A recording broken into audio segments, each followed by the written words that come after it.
go.th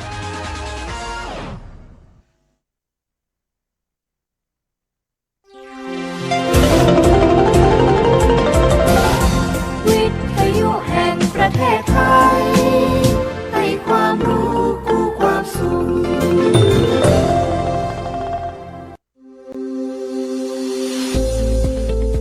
หลากหลายข้อมูลข่าวสารจากรัฐจัดเต็มข่าวเด่นในพื้นที่เมืองเหนือ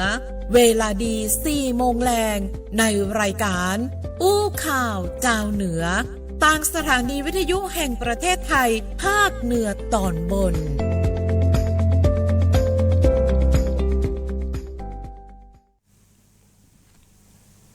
สวัสดีครับสวัสดีครับครับตอนรับเข้าสู่รายการอู้ข่าวเจ้าเหนือนะครับผมพบปะกับทีมงานของสวทเชียงรายวันนี้นะครับผม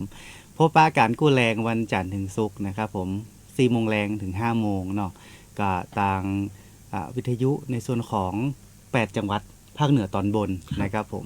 ก็จะมีเชียงใหม่ลำพูนลำปางแม่ฮ่องสอนเชียงรายพะเยาแปร่น่านนะครับผมวันนี้มาพบปะกับทีมงานของสวทเชียงรายนะครับวันนี้ผมดีเจดิววสินทร์คำพีระวงศ์ครับผมดีเจชิงเหลียวพงศิษฐ์สุยะครับครับผมก็2 คนนะครับผม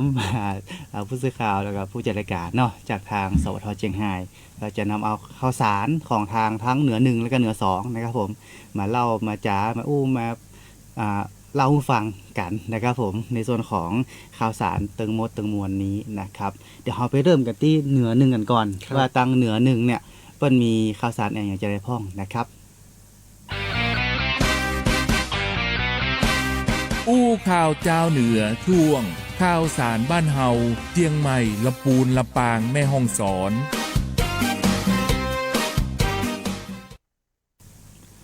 ครับอู้ข่าวเจ้าเหนือช่วงข่าวสารบ้านเฮาเชียงใหม่ลำพูนลำปางแม่ฮ่องสอนนะครับผมเริ่มกันที่เชียงใหม่ก่อนนะครับผมเชียงใหม่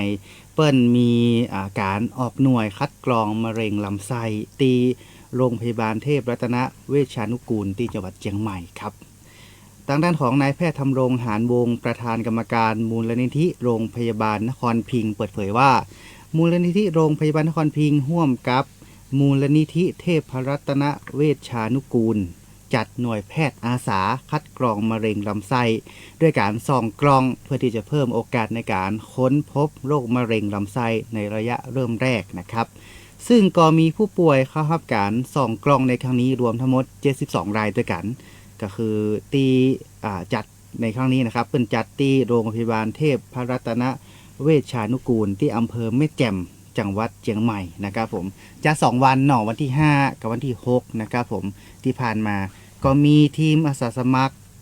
ด้านการแพทย์พยาบาลและก็บุคลากรทางการแพทย์รวมกว่า22 คนร่วมออกหน่วยในครั้งนี้นะครับซึ่งก็ได้รับการสนับสนุนเครื่องมือจากบริษัทโอลิมปัสประเทศไทยจำกัดและก็บริษัทไกเนติก MMS Enterprise จำกัดนะครับผมสำหรับเรื่องของโรคมะเร็งนี่นะก็คือว่าเป็นมะเร็งที่พบได้เป็นอันดับต้นๆของคนไทยเลยนะครับผมสำหรับผู้ป่วยในพื้นที่ห่างไกลซึ่งการเดินทางที่ยากลำบากนั้นจึงทำให้ขาดโอกาสในการคัดกรองโรคมะเร็งนะการที่ออกหน่วยแพทย์ครั้งนี้ก็คือว่าจะช่วยให้สามารถค้นพบโรคในระยะเริ่มต้นและก็ช่วยเพิ่มโอกาสรอดของผู้ป่วยได้นะครับผมทั้งนี้ทั้งนั้นนะครับผมผู้ที่มีจิตศรัทธาสามารถร่วมเป็นส่วนหนึ่งของการช่วยเหลือผู้ป่วยรวมถึงสามารถมาร่วมกิจกรรมสาธารณประโยชน์อื่นๆของทางมูลนิธิได้นะครับด้วยการบริจาคสมทบกองทุนมูลนิธิโรงพยาบาลนครพิงค์บัญชีกรุงไทยนะครับ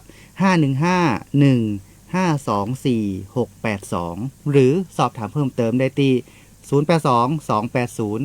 0822804022ครับนี่ก็เป็นภาพบรรยากาศเนาะที่การออกหน่วยแพทย์เคลื่อนที่ในครั้งนี้นะครับจากเชียงใหม่เขาไปต่อที่ไหนครับน้องหลิวครับเฮาขอไปทางอำเภอฝางจังหวัดเชียงใหม่พ่องนะครับครับผมอำเภอฝางเปิดโครงการครับเชิงรุกอำเภอพึ่งได้ลงพื้นที่3หมู่บ้านตำบลม่อนปิ่นครับรับลงทะเบียนสวัสดิการแห่งรัฐปี2569ครับ ฝ่ายปกครองอำเภอฝางจังหวัดเชียงใหม่ครับได้นำคณะทำงานลงพื้นที่เชิงรุกในตำบลม่อนปิ่นครับเดินหน้าสำรวจข้อมูลและรับลงทะเบียนโครงการเพื่อสวัสดิการแห่งรัฐปี 2569 แก่ประชาชน 3 กลุ่มเป้าหมายหลักครับตามนโยบายเร่งด่วนของรัฐบาลกระทรวงมหาดไทยและกรมการปกครองภายใต้แนวคิดอำเภอพึ่งได้ครับ ครับผม วันที่ 8 มิถุนายน 2569 ตั้งแต่เวลา 17 นาฬิกาครับว่าที่ร้อยตรีนพรัตน์สุภกิจโกศลครับนายอำเภอฝางจังหวัดเชียงใหม่ได้มอบหมายให้นายสัตวัฒน์อภิวงศ์นะครับ ครับ ปลัดอำเภอฝ่ายความมั่นคงและปลัดอำเภอประจำตำบลม่อนปินร่วมกับคณะทำงานโครงการลงทะเบียนเพื่อสวัสดิการแห่งรัฐปี 2569 ครับ ลงพื้นที่ประชาสัมพันธ์และอำนวยความสะดวกให้กับประชาชนในพื้นที่ โดยการปฏิบัติงานในครั้งนี้นะครับมุ่งเน้นไปที่กลุ่มเป้าหมาย 3 กลุ่มหลัก ครับ ประกอบด้วยกลุ่มผู้มีบัตรสวัสดิการแห่งรัฐรายเดิม ซึ่งเจ้าหน้าที่ได้แจ้งเตือนให้ดำเนินการยืนยันสิทธิ์เข้าร่วมโครงการผ่าน 5 ช่องทางหลักครับ ครับผม ได้แก่แอปพลิเคชันเป่าตังค์ อ่า แอปพลิเคชันทางรัฐ เว็บไซต์ของโครงการ ครับ ตู้ ATM นะครับไม่ว่าจะเป็นธนาคารกรุงไทย รวมถึงธนาคารเฉพาะกิจของรัฐครับ มีทั้งทกส ครับ ออมสิน กรุงไทย ทอส และก็ธนาคารอิสลามแห่งประเทศไทยครับ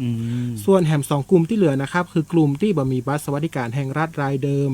ที่มีชื่ออยู่ในบัญชีผู้ตกหล่น อ๋อ แล้วก็กลุ่มผู้ตกหล่นที่บ่มีรายชื่อในบัญชีเดิม แต่มีความประสงค์จะลงทะเบียนเพิ่มเติมครับ อ๋อครับ โดยที่บ้านแม่เมาต้นตุ้มครับหมู่ 2 ในกลุ่มผู้ตกหล่นที่มีรายชื่อจำนวน 5 ราย พบว่า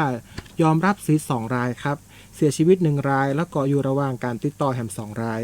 ขณะที่มีประชาชนในกลุ่มที่บ่มีรายชื่อเดิม แจ้งความประสงค์ลงทะเบียนเพิ่มเติมจำนวน 30 รายครับที่บ้านม่วงชุมหมู่10ในกลุ่มผู้ตกหล่นที่มีรายชื่อจำนวน22 รายครับ ครับ มีผู้ยอมรับสิทธิ์14 ราย แล้วก็เสียชีวิต2 ราย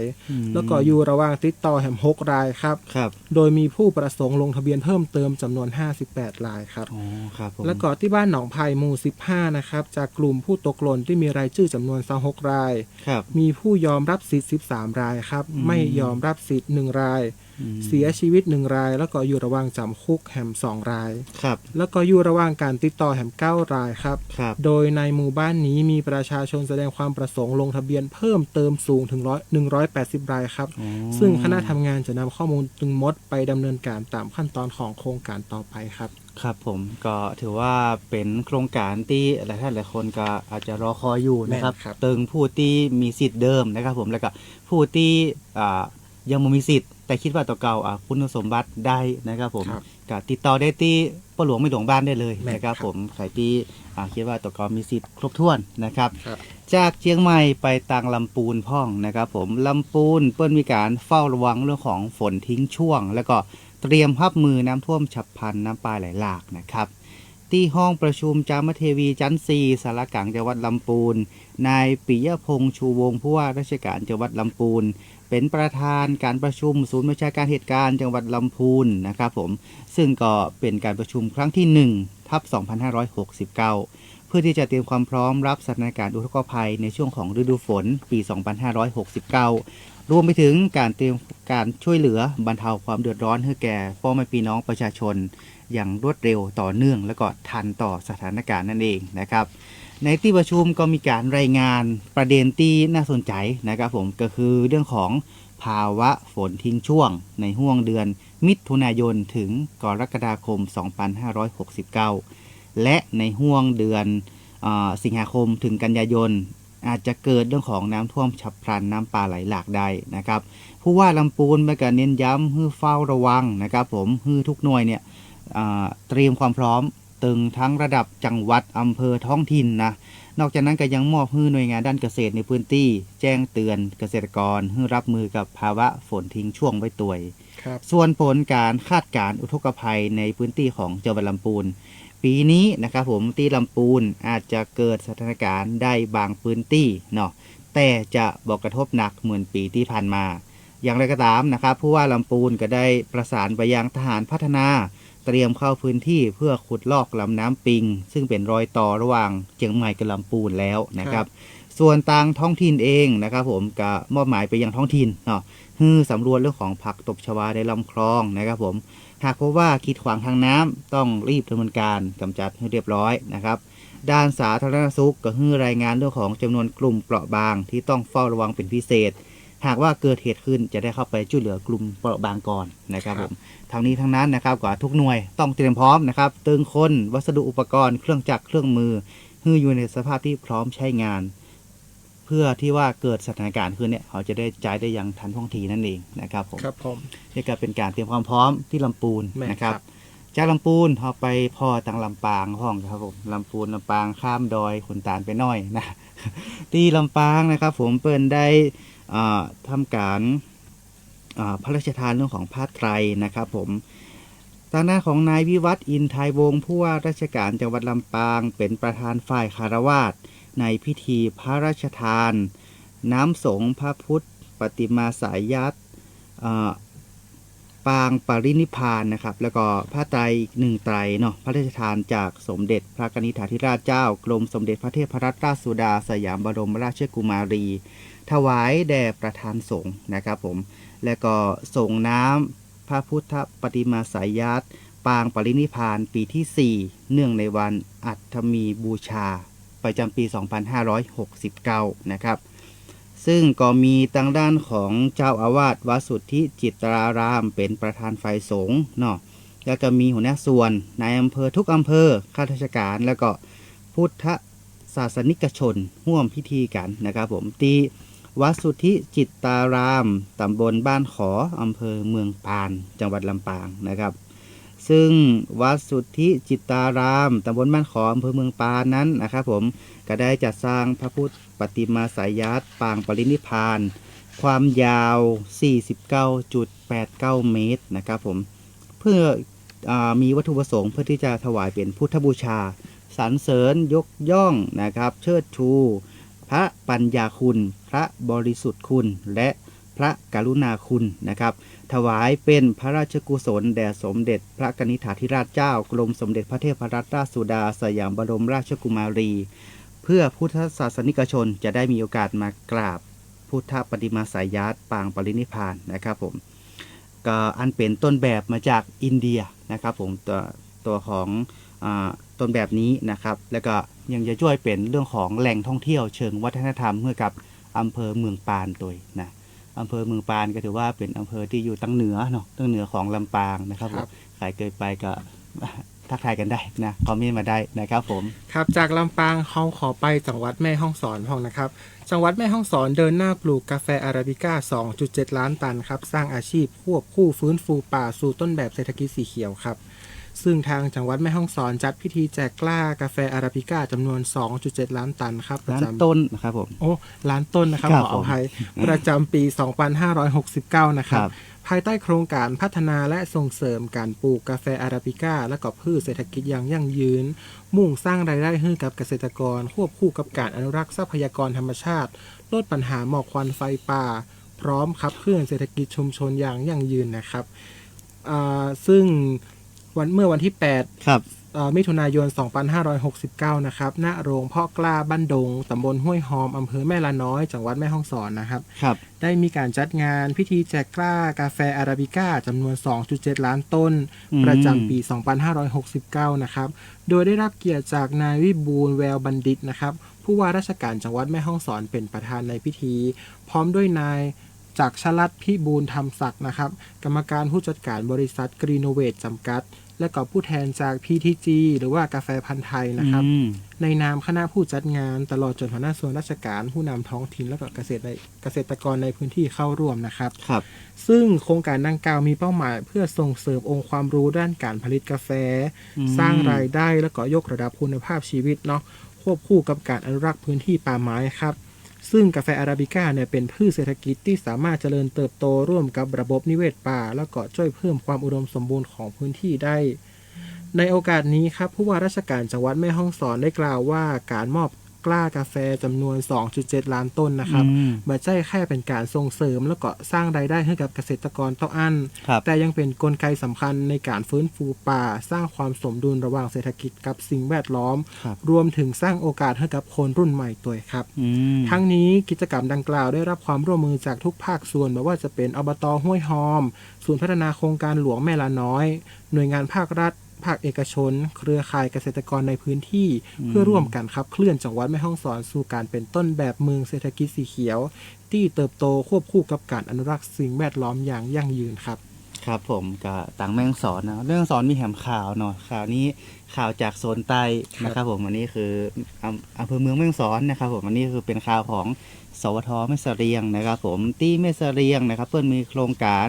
The Color of Life นะครับพัฒนาคุณภาพชีวิตคนพิการครับนายวรศักดิ์พานทองนายอำเภอแม่เสรียงเนาะเป็นประธานในพิธีเปิดโครงการ The Color of Life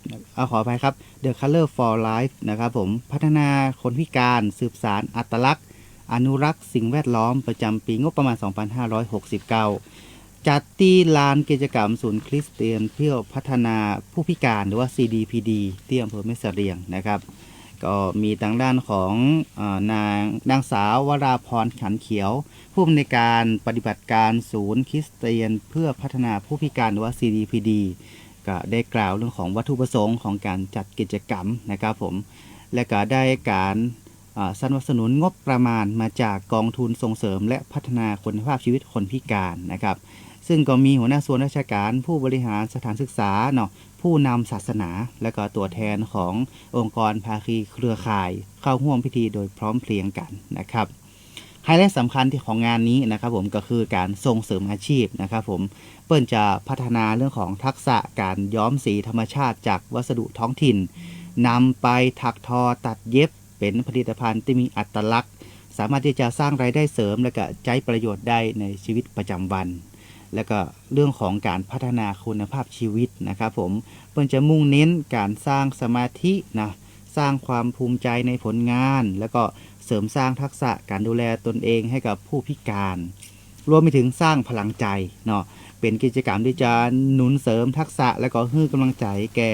ผู้ที่ดูแลผู้พิการให้สามารถดูแลสมาชิกในครอบครัวได้อย่างมีประสิทธิภาพตลอดจนเป็นการสืบสานอัตลักษณ์นะครับเป็นการอนุรักษ์ภูมิปัญญาการย้อมผ้าด้วยสีจากธรรมชาติของพื้นที่แม่ฮ่องสอนให้คงอยู่สืบไปนะทางด้านของนายอำเภอเพื่อก็ลองทอผ้าตัวนะครับจาก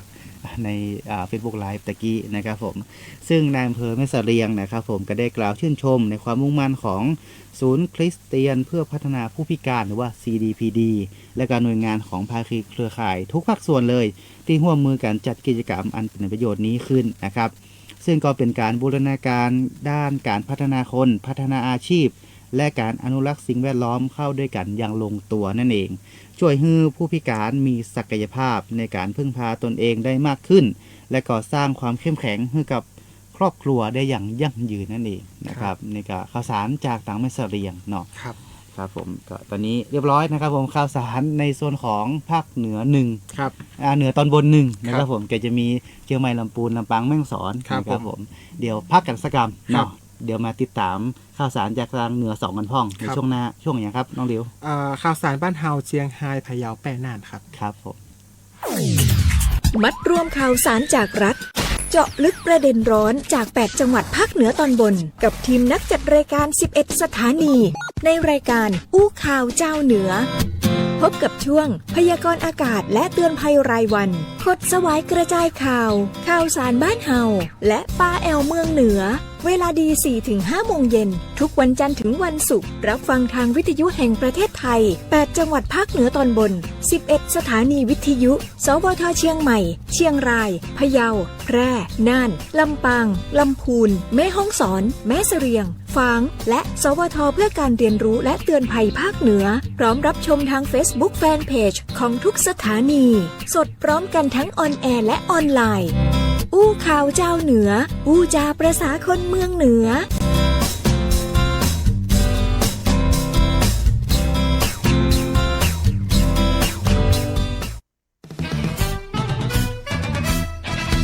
อู้ข่าวเจ้าเหนือช่วงข่าวสารบ้านเฮาเจียงไฮ้พะเยาแป่น่านครับข่าวสารบ้านเฮาเชียงรายพะเยาแป้น่านเดี๋ยวเราไปที่จังหวัดเชียงไฮ้กันก่อนเลยครับ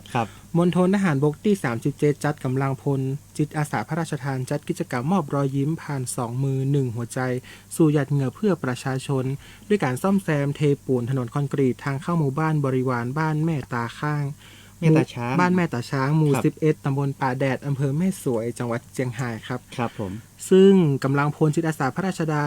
ชทานเราทำความดีด้วยหัวใจนะครับนำโดยร้อยโทณัฐพลบุญทัพหัวหน้าชุดปฏิบัติการประสานการคุ้มครองป้องกันชุมชน โครงการบ้านเล็กในป่าใหญ่ตามพระราชดำริครับ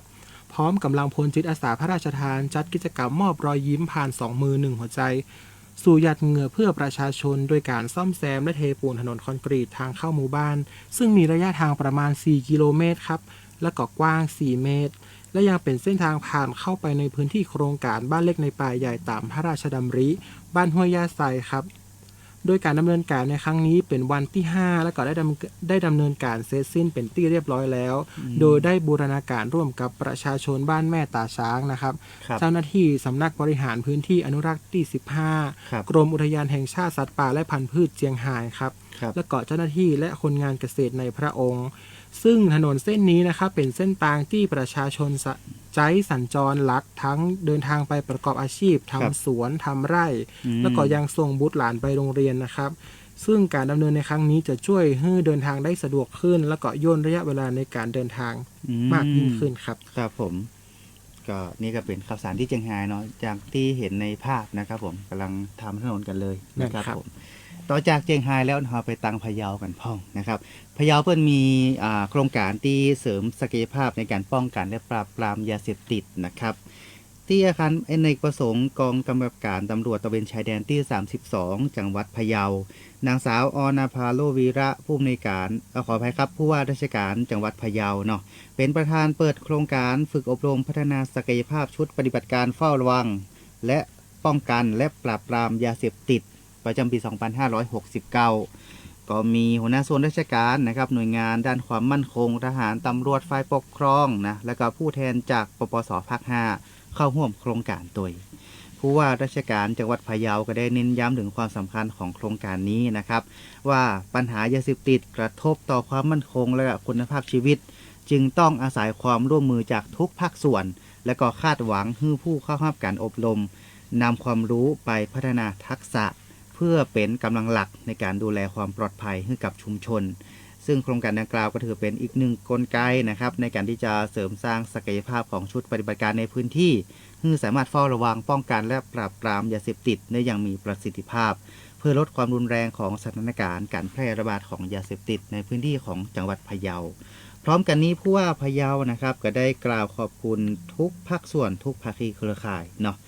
ที่มาร่วมกันทำกิจกรรมในครั้งนี้ขึ้นนะครับที่ช่วยกันขับเคลื่อนกิจกรรมโครงการนี้ขึ้นเนาะเพื่อร่วมกันสร้างจังหวัดพะเยาให้ปลอดภัยจากยาเสพติดอย่างยั่งยืนนั่นเองนะครับ ครับจากพะเยาเราไปจังหวัดแพร่ครับปล่อยพันธุ์สัตว์น้ำ200,000 ตัว เฉลิมพระเกียรติเนื่องในโอกาสพระราชพิธีมหามงคลเฉลิมพระชนมพรรษา4 รอบ สมเด็จพระนางเจ้าพระบรมราชินีครับ ครับ ที่อ่างเก็บน้ำห้วยแม่ลานหมู่ที่ 1 บ้านนาสารตำบลบ้านปินอำเภอรองจังหวัดแพร่ครับนายชัยศิษฐ์ชัยสำริดผลรองผู้ว่าราชการจังหวัดแพร่ได้เป็นประธานในพิธีปล่อยพันธุ์สัตว์น้ำเฉลิมพระเกียรติเนื่องในโอกาสพระราชพิธีมหามงคลเฉลิมพระชนมพรรษา4 รอบ สมเด็จพระนางเจ้าพระบรมราชินี โดยมีหัวหน้าส่วนราชการครับผู้นำท้องที่ผู้นำท้องถิ่น และก็ประชาชนเข้าร่วมกันอย่างพร้อมเพรียง นางสาวจุฑามาศชนะพิทักษ์กุลครับประมงจังหวัดแพร่กล่าวว่ากรมประมงได้รับมอบหมายให้สำนักงานประมงจังหวัดแพร่ร่วมกับศูนย์วิจัยและก็พัฒนาการ เพาะเลี้ยงสัตว์น้ำจืดแพร่ครับที่อำเภอรอง องค์การบริหารส่วนตำบลบ้านปินครับกำนันผู้ใหญ่บ้านและก็ประชาชนในพื้นที่จัดกิจกรรมปล่อยพันธุ์สัตว์น้ำเฉลิมพระเกียรติ โดยคัดเลือกอ่างเก็บน้ำห้วยแม่ลานครับเป็นสถานที่ดำเนินการเนื่องจากเป็นแหล่งน้ำสำคัญของชุมชน เหมาะสมกับการอนุรักษ์และก็ขยายพันธุ์สัตว์น้ำทั้งนี้ได้ปล่อยพันธุ์สัตว์น้ำรวมจำนวน 200,000 ตัว ประกอบด้วยปลาบ้าครับและก็ปลานวลจันเทศ เพื่อเพิ่มความอุดมสมบูรณ์ของทรัพยากรสัตว์น้ำในแหล่งน้ำธรรมชาติ สร้างแหล่งอาหารให้กับชุมชน และก็ส่งเสริมการใช้ประโยชน์จากทรัพยากรธรรมชาติอย่างยั่งยืนครับ ครับจากแป้แล้วเราไปตังน่านกันพ่องนะครับผมที่น่านเปิดกับมีการเตรียมความพร้อมรับมือกับอุทกภัยที่จะเกิดขึ้นแต่จะถึงนี้นะครับผมที่ห้องประชุมชั้น 6 สารกลางจังหวัดน่านนะครับนายชัยนรงค์วงใหญ่ผู้ว่าราชการจังหวัดน่านมอบหมายให้นายบรรจงขุนเพชรรองผู้ว่าราชการจังหวัดน่าน เป็นประธานในการประชุมดำเนินการจัดซื้อจัดหาวัสดุอุปกรณ์ครุภัณฑ์เพื่อเตรียมความพร้อมรับสถานการณ์อุทกภัยนะครับผมก็จากการติดตามสภาพอากาศและก็แนวโน้มสถานการณ์ภัยพิบัติอย่างใกล้ชิดเพื่อเป็นการเตรียมความพร้อมรับมือกับสถานการณ์อุทกภัยน้ำป่าไหลหลากแล้วก็ดินโคลนถล่มที่อาจจะเกิดขึ้นในพื้นที่ของจังหวัดน่านเนาะทางจังหวัดเองนะครับผมเพื่อนก็จึงได้เร่งรัดให้มีการบริหารจัดการงบประมาณและก็จัดซื้อจัดจ้างอุปกรณ์บรรเทาทุกข์ให้เป็นไปอย่างมีประสิทธิภาพโดยรองผู้ว่าราชการจังหวัดน่านเปิดเผยว่าการประชุมในครั้งนี้เพื่อหาแนวทางก็เร่งรัดในการจัดซื้อจัดหาวัสดุอุปกรณ์รวมไปถึงครุภัณฑ์ที่จำเป็นในการกู้ชีพกู้ภัยและให้ความช่วยเหลือประชาชนนะครับก็จะมีเรื่องของเรือท้องแบนเครื่องสูบน้ำอุปกรณ์ตัดทางเสื้อชูชีพและก็ถุงยังชีพนะครับผมโดยเน้นย้ำให้ทุกกระบวนการจัดซื้อจัดจ้างต้องเป็นไปด้วยความโปร่งใสถูกต้องตามระเบียบของราชการนะครับที่สำคัญก็คือต้องรวดเร็วและก็พร้อมใช้งานทันทีเมื่อเกิดเหตุเนาะก็คือผู้ว่าน่านนะครับผมเปิ้ลมีความห่วงใยในสวัสดิภาพของพ่อแม่พี่น้องประชาชนเป็นอย่างมากก็จึงได้สั่งการให้ทุกหน่วยงานที่เกี่ยวข้องเนี่ยเตรียมความพร้อมล่วงหน้านะครับผม 100% ต้องพร้อม 100% นะครับทั้งในเรื่องของกำลังพลแล้วก็เครื่องมืออุปกรณ์เพื่อที่จะลดความสูญเสียเมื่อเกิดเรื่องเหตุขึ้นต่างๆเนี่ยเราก็จะได้ออกไปช่วยเหลือพ่อแม่พี่น้องประชาชนได้อย่างรวดเร็วนั่นเองนะครับครับผมครับนี่ก็เป็นทั้งหมดทั้งมวลของรายการอู้ข่าวเจ้าเหนือในวันนี้นะครับผมเติมข่าวสารของเหนือ1และก็เหนือ2เนาะก็ในช่วงหน้านะครับผมเราไปติดตามรายการพิเศษใต้ร่มพระบารมีพระพันปีหลวงนะครับผมกับทางสวทสุราษฎร์ธานีนะเดี๋ยวในช่วงนี้ผมดีเจดีวสินทร์คำพิรวงศ์ครับดีเจชิงหลิวพงศิษฐ์สุยะครับครับขอนำรายการอู้ข่าวเจ้าเหนือแล้วไปก่อนเนาะเดี๋ยวอังคารนายพุธมาพบปะกันใหม่กับทีมงานสวทเชียงรายวันนี้ลาไปก่อนครับสวัสดีครับสวัสดีครับ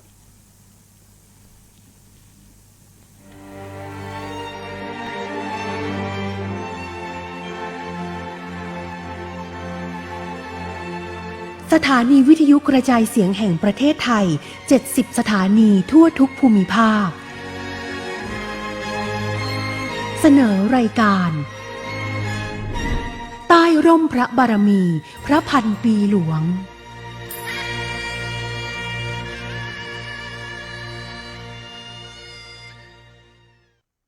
สวัสดีค่ะต้อนรับคุณผู้ชมคุณผู้ฟังเข้าสู่รายการใต้ร่มพระบารมีพระพันปีหลวงค่ะรายการของเราจัดขึ้นเพื่อแสดงความอาลัยและน้อมสำนึกในพระมหากรุณาธิคุณของสมเด็จพระนางเจ้าสิริกิติ์พระบรมราชินีนาถพระบรมราชชนนีพันปีหลวงค่ะวันนี้อยู่กับดิฉันค่ะออนโปวีวงศ์วชิราจากสถานีวิทยุกระจายเสียงแห่งประเทศไทยจังหวัดสุราษฎร์ธานีเป็นผู้ดำเนินรายการค่ะรายการของเราออกอากาศทุกวันจันทร์ถึงศุกร์เวลา 16:30 นาทีถึง 17 นาฬิกาผ่านทางสถานีวิทยุกระจายเสียงทั่วประเทศไทยกว่า 70 สถานีทั่วทั้งประเทศนะคะรายการใต้ร่มพระบารมีพระพันปีหลวงค่ะประกอบด้วย 4 ช่วงสำคัญช่วงที่ 1 คือช่วงภาพเก่าเล่าเรื่องค่ะช่วงที่ 2 คือตามรอยพระเมตตาช่วงที่ 3 คือสานต่อพระราชปณิธานและช่วงที่ 4 คือข่าวสารงานพระราชพิธีค่ะเราไม่รอช้าไปติดตามกันในช่วงแรกกับช่วงภาพเก่าเล่าเรื่องค่ะขอนำทุกท่านเข้าสู่ช่วงภาพเก่าเล่าเรื่อง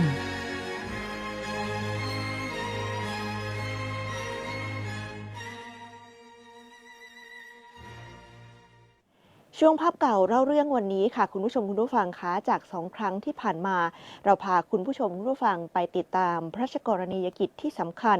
ของสมเด็จพระบรมชนกาธิเบศรมหาภูมิพลอดุลยเดชมหาราชบรมนาถบพิตรและสมเด็จพระนางเจ้าสิริกิติ์พระบรมราชินีนาถพระบรมราชชนนีพันปีหลวงค่ะครั้งที่เสด็จพระราชดำเนินมายังจังหวัดสุราษฎร์ธานีในพื้นที่ของวรรณอุทยานเขาท่าเพชรและในพื้นที่ของอำเภอเกาะสมุยนะคะวันนี้ค่ะเราได้มีการสรุปพระราชกรณียกิจที่สำคัญในครั้งที่ทรงเสด็จพระราชดำเนินมายังจังหวัดสุราษฎร์ธานีรวมทั้ง12 ครั้งให้คุณผู้ชมคุณผู้ฟังได้ติดตามกันในทุกครั้งนะคะไปติดตามสกู๊ปพิเศษชิ้นนี้จากคุณพัชรพลมาลายแย้มผู้สื่อข่าวจากสวทสุราษฎร์ธานีได้เลยค่ะ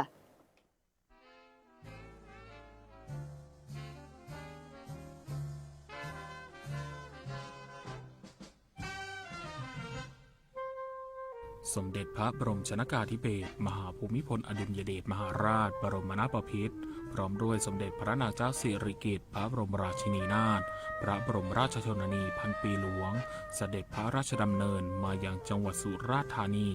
ครั้งแรกเมื่อวันที่ 26 มีนาคม พุทธศักราช 2502 สมเด็จพระบรมชนกาธิเบศรมหาภูมิพลอดุลยเดชมหาราชบรมนาถบพิตรและสมเด็จพระนางเจ้าสิริกิติ์พระบรมราชินีนาถพระบรมราชชนนีพันปีหลวงเสด็จพระราชดำเนินโดยรถไฟพระที่นั่งยังจังหวัดสุราษฎร์ธานีและประทับแรมณจวนผู้ว่าราชการจังหวัดสุราษฎร์ธานี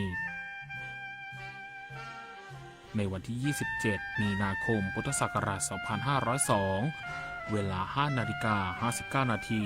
สมเด็จพระบรมชนกาธิเบศรมหาภูมิพลอดุลยเดชมหาราชบรมนาถบพิตรพร้อมด้วยสมเด็จพระนางเจ้าสิริกิติ์พระบรมราชินีนาถพระบรมราชชนนีพันปีหลวงเสด็จพระราชดำเนินถึงศาลากลางจังหวัดสุราษฎร์ธานี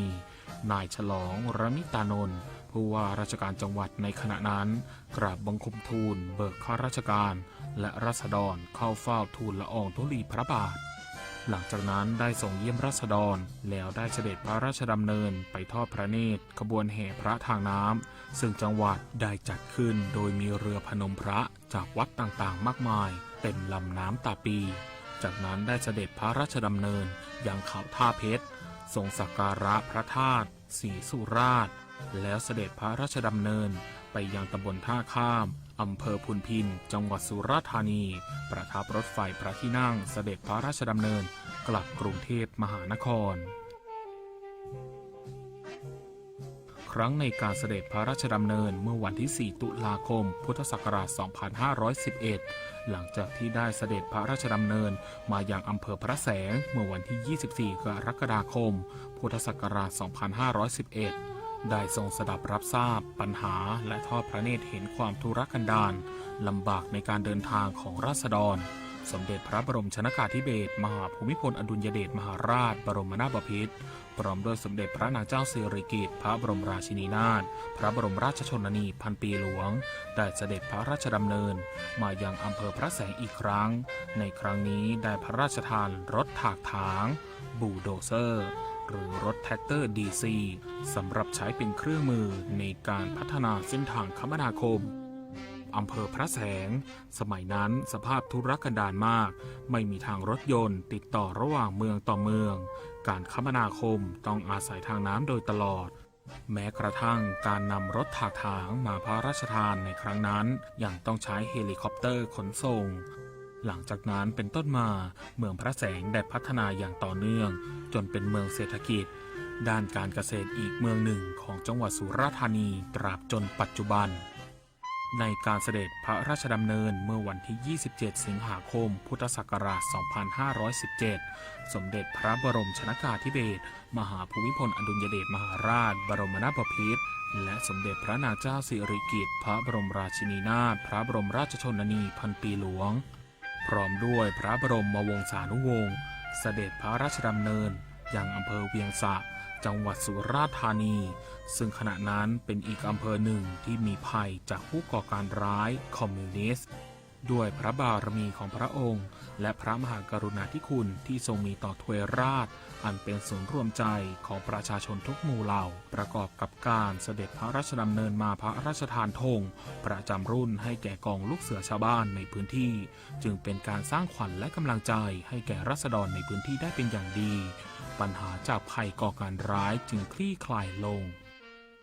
ในการเสด็จพระราชดำเนินเมื่อวันที่ 11 กันยายน พุทธศักราช 2518 สมเด็จพระบรมชนกาธิเบศรมหาภูมิพลอดุลยเดชมหาราชบรมนาถบพิตรพร้อมด้วยสมเด็จพระนางเจ้าสิริกิติ์พระบรมราชินีนาถพระบรมราชชนนีพันปีหลวงเสด็จพระราชดำเนินไปยังโรงพยาบาลสุราษฎร์ธานีโดยไม่มีกำหนดการ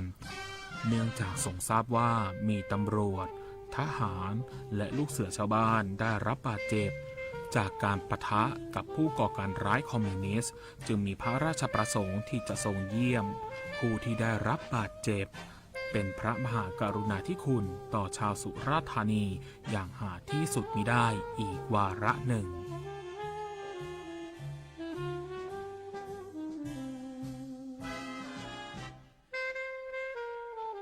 จากพระราชหฤทัยที่เปี่ยมล้นไปด้วยความเมตตาที่มีต่อประสบนิกรชาวสุราษฎร์ธานี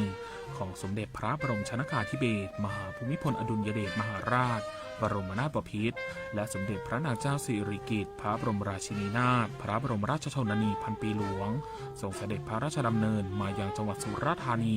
อีกหลายต่อหลายครั้งเพื่อดูแลประสบนิกรของพระองค์อย่างใกล้ชิด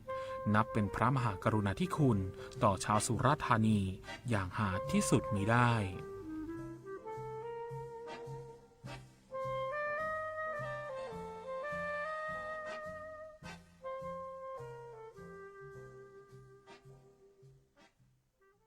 เป็นอย่างไรกันบ้างคะคุณผู้ชมคุณผู้ฟังคะกับรายการที่เป็นสกู๊ปเนาะเกี่ยวกับเรื่องของการเสด็จพระราชดำเนินทั้ง12ครั้งที่ยังอยู่ในความทรงจำของราษฎรชาวสุราษฎร์ธานีค่ะซึ่งนับตั้งแต่การเสด็จพระราชดำเนินครั้งแรกเมื่อวันที่26มีนาคมพุทธศักราช2502จวบจนถึงครั้งล่าสุดคือวันที่17พฤษภาคมปี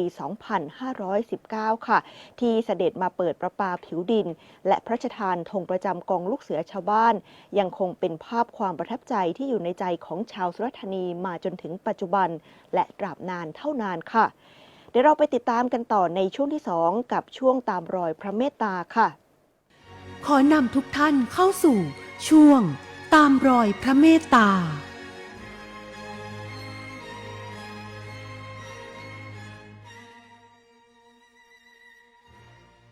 เข้าสู่ช่วงที่2ของรายการกับช่วงตามรอยพระเมตตาค่ะวันนี้มุกได้นำเสนอเกี่ยวกับเรื่องของอักขราภิลักษ์ศิลปินพระราชสมัญญาที่สะท้อนถึงพระวิสัยทัศน์อันกว้างไกลของสมเด็จพระพันปีหลวงค่ะที่คณะกรรมการวัฒนธรรมแห่งชาติได้ร่วมน้อมเกล้าน้อมกระหม่อมถวายเพื่อเฉลิมพระเกียรติเนื่องในโอกาสมหามงคลเฉลิมพระชนมพรรษา80พรรษา12สิงหาคม2555พระราชสมัญญานี้มีที่มาอย่างไรไปติดตามพร้อมๆกันกับสกู๊ปพิเศษชิ้นนี้เลยค่ะ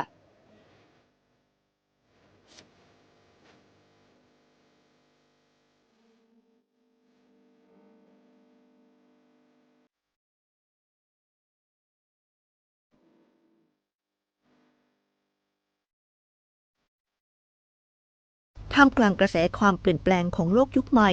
ศิลปะพื้นบ้านหลายแขนงที่เคยเกือบเลือนหายได้กลับมามีชีวิตและอย่างลากลึกอีกครั้งด้วยน้ำพระราชหฤทัยและพระวิริยะอุตสาหะของสมเด็จพระนางเจ้าสิริกิติ์พระบรมราชินีนาถพระบรมราชชนนีพันปีหลวง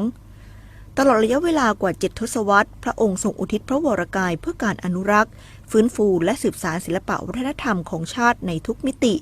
ทรงตระหนักว่างานศิลปะหัตถกรรมพื้นบ้านมิได้เป็นเพียงความงามทางวัตถุแต่หากคือจิตวิญญาณและรากเหง้าของความเป็นไทยพระองค์จึงทรงพระกรุณาโปรดเกล้าโปรดกระหม่อมให้ก่อตั้งมูลนิธิส่งเสริมศิลปาชีพในสมเด็จพระนางเจ้าสิริกิติ์พระบรมราชินีนาถขึ้นเมื่อปีพ.ศ. 2519เพื่อส่งเสริมให้ราษฎรมีอาชีพเสริมนำภูมิปัญญาดั้งเดิมมาประดิษฐ์เป็นชิ้นงานที่ทรงคุณค่าไม่ว่าจะเป็นงานทอผ้าไหมงานเครื่องถมทองงานจักสานย่านลิเผาหรืองานแกะสลักอันก่อให้เกิดรายได้และความกินดีอยู่ดีแก่ประชาชนนับแสนครัวเรือนทั่วประเทศนอกจากงานศิลปะหัตถกรรมแล้วพระองค์ยังทรงพระกรุณาโปรดเกล้าโปรดกระหม่อมให้อนุรักษ์และฟื้นฟูศิลปะการแสดงชั้นสูงอย่างโขนโดยทรงริเริ่มให้มีการจัดสร้างเครื่องแต่งกายโขนขึ้นใหม่ตามแบบโบราณราชประเพณีและจัดการแสดงโขนของมูลนิธิส่งเสริมศิลปาชีพเป็นประจำทุกปีจนเป็นที่ประจักษ์และได้รับการยกย่องทั้งในระดับชาติและระดับสากลโดยพระมหากรุณาธิคุณอันหาที่สุดมิได้ที่ทรงเป็นผู้นำในการอนุรักษ์มรดกทางวัฒนธรรมของชาติกระทรวงวัฒนธรรมโดยคณะกรรมการวัฒนธรรมแห่งชาติจึงได้ร่วมน้อมเกล้าน้อมกระหม่อมถวายราชสมัญญาอักขราภิลักษ์ศิลปินอันมีความหมายว่าศิลปินยิ่งใหญ่ผู้ปกปักรักษางานศิลปะเพื่อเฉลิมพระเกียรติเนื่องในโอกาสมหามงคลเฉลิมพระชนมพรรษา80พรรษา12สิงหาคม2555พระราชสมัญญาอักขราภิลักษ์ศิลปินจึงเปรียบเสมือนจารึกแห่งความภาคภูมิใจของปวงชนชาวไทยที่สะท้อนให้เห็นถึงพระราชปณิธานอันแน่วแน่ในการทำรงรักษาสมบัติทางวัฒนธรรมให้ดำรงอยู่ทรงเป็นองค์อุปถัมภ์ที่ต่อลมหายใจให้งานศิลป์ไทยได้เปล่งประกายและทรงคุณค่าคู่แผ่นดินไทยตราบนานเท่านานอรปวี วงศ์วชิรา สวท สุราษฎร์ธานีรายงาน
อย่างที่มุกได้กล่าวไว้ค่ะพระราชสมัญญานี้เปรียบเสมือนจารึกแห่งความภาคภูมิใจของปวงชนชาวไทยที่สะท้อนให้เห็นถึงพระราชปณิธานอันแน่วแน่ในการทำรงรักษาสมบัติทางวัฒนธรรมให้ดำรงอยู่สืบไปเราไปติดตามกันช่วงต่อไปของรายการกับช่วงสานต่อพระราชปณิธานค่ะขอนำทุกท่านเข้าสู่ช่วงสานต่อพระราชปณิธาน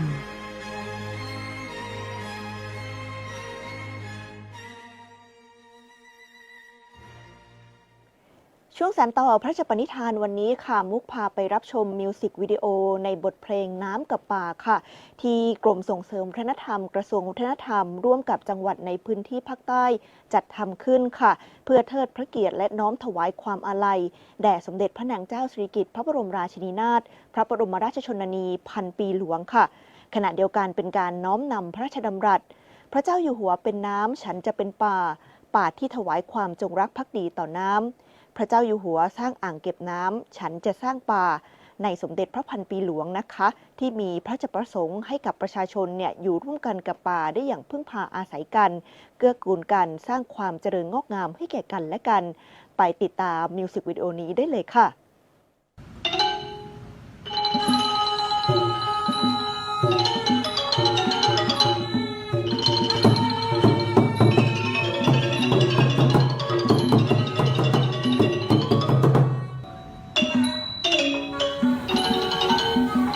สำนักพระราชวังเรื่องสมเด็จพระนางเจ้าสิริกิติ์พระบรมราชินีนาถพระบรมราชชนนีพันปีหลวงสวรรคต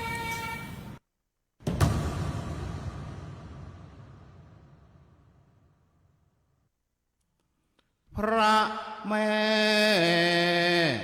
ทรงสืบสานคงตำนานมรดกไทยโคนละครดำรงไว้ให้ยิ่งใหญ่ในโลกา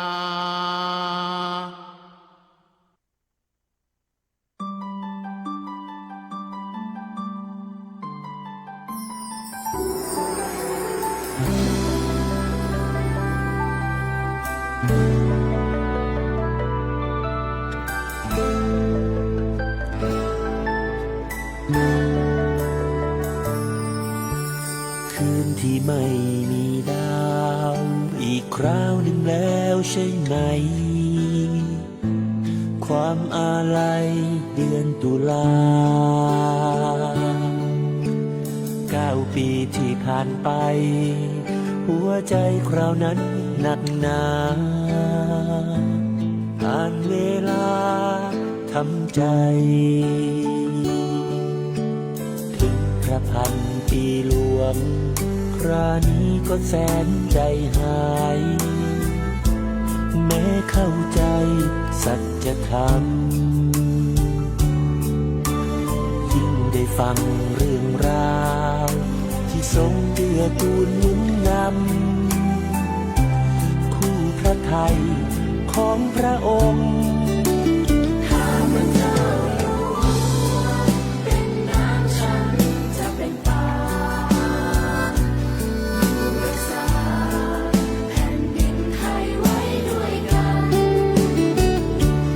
ราชดำรัสงดงามด้วยความผูกพันกราบสองพระองค์คู่กันบนสวรรคาลัย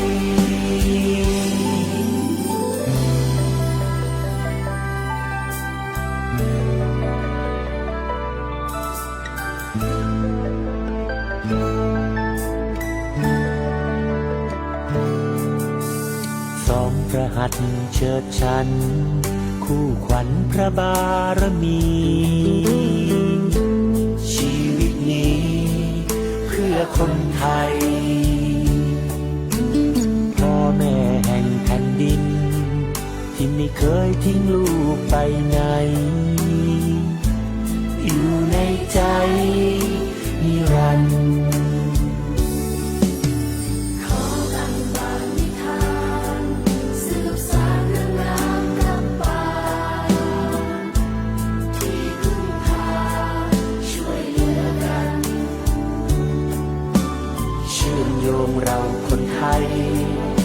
ด้วยใจเกื้อกูลแบ่งปัน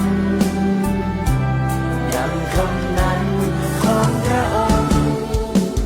ข้าพระเจ้าอยู่หัวเป็นน้ำฉันจะเป็นป่าอยู่รักษาแผ่นดินไทยไว้ด้วยกันพระราชดำรัส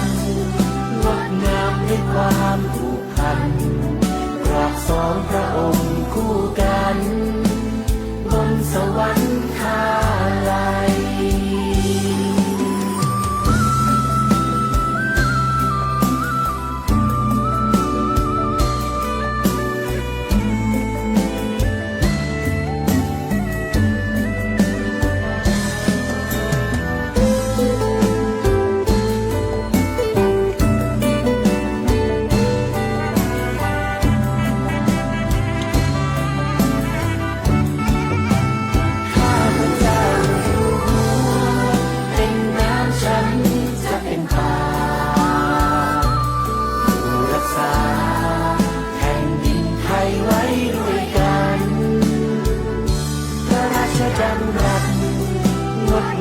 ด้วยความผูกพันกราบสองพระองค์คู่กันบนสวรรคาลัยกราบสองพระองค์นิรันดร์จากนี้ตลอดไป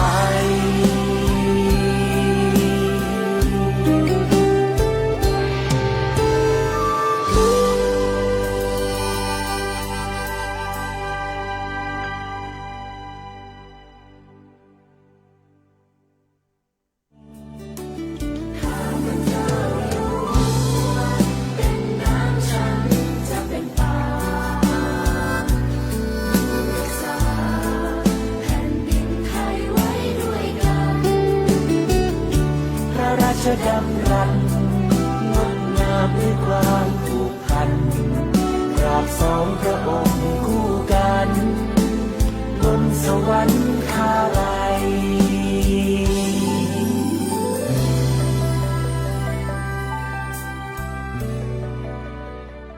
เพลงที่ไพเราะนี้และมิวสิกวิดีโอที่สวยงามนี้ค่ะยังถือเป็นการรวมพลังแสดงความจงรักภักดีของประชาชนในพื้นที่ปักใต้